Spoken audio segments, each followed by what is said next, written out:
요즘 중국은 한국 문화를 도둑질해 간 뒤 대놓고 자국 문화라고 우기고 있죠. 올해 베이징에서 열린 동계올림픽 개막식에는 한복을 입은 여성 공연자가 중국의 56개의 소수민족 대표 가운데 한 명으로 등장하며 크게 논란을 빚기도 했었는데요. 중국의 이런 도발은 이른바 문화 침탈로 불리며 해외에서도 크게 화제가 됐습니다.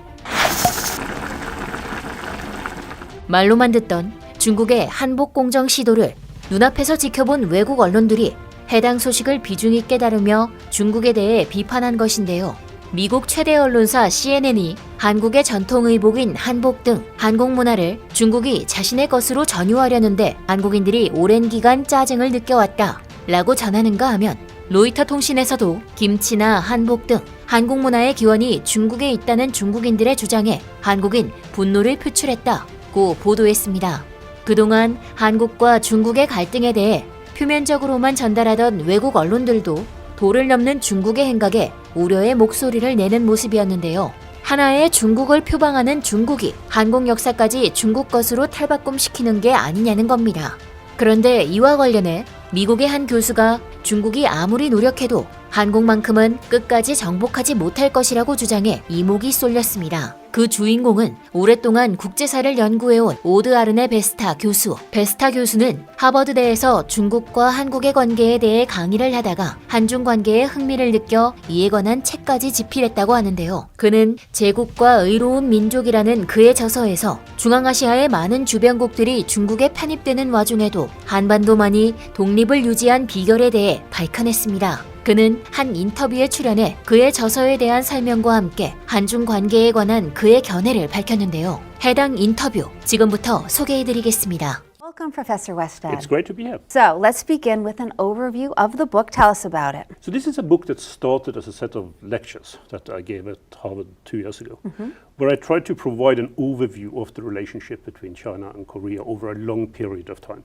This was actually a case of working backwards in history. So starting with my interest in the contemporary relationship, back, and it ended up being a book much more about history than about the contemporary situation, but hopefully, it will be an opportunity to learn from that past. Why Korea and China? What led you to focus on that relationship? So two things really. I mean, one I mentioned already, it's the contemporary significance of that relationship. So everyone now is preoccupied what's going to happen on the Korean peninsula.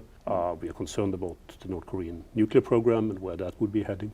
We're concerned in general about security relationships. So that was one starting point. Korea is but then there was also a preoccupation with how this has worked through history. Korea is a small country, bordering a country that for most of its existence has been an empire, China. And I was quite eager to try to find out a bit more about how that relationship had worked. So for instance, why was Korea never incorporated into the Chinese empire? Why was it always distinct? Why did it have a very clear, specific identification of being outside of the empire? That's an interesting question, I think. Yes. So how did you do the research? So this is a book where I started by giving the lectures, and then I figured out how little I actually knew about much of this. So then I did what I usually do when I write a book. I go back to reading. And then I spoke to a lot of people about their work on the past, but also people who are dealing with Sino-Korean relations today.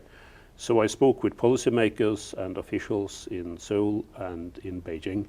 And I also gave an early version of these lectures in both of the capitals, so both in Beijing and Seoul, and had the reaction from their scholars and their officials to this. I went back to writing and hopefully did something that was slightly different from what it was when I first presented the lecture. Did you come across anything that surprised you? Oh, a lot. Particularly surprising perhaps today, when you think about the relationship now between China and Korea, is the mutual preoccupation that people from these two countries have of each other. So China being a big country, a bit like the United States, you ask people about relations with other countries, part of the core identity of who they are. For many Chinese, Korea is a little bit different because it has been a neighbor for China for millennia. It is so close that young Chinese now who watch South Korean television, their reaction is, these people are foreign, but they're almost like us. And that preoccupation, I think, was a bit surprising to me. So why do you think that China never brought them in fold of their empire? So I think there are two main reasons why it never happened. The first one, with a slightly anachronistic term called Korean nationalism. At least from the late 16th century, there is a very clear Korean identity, which is connected to the culture as it had developed during the Ming in China, but is still separate from it. Very close to what in the 19th century and early 20th century in Europe you would call a nation.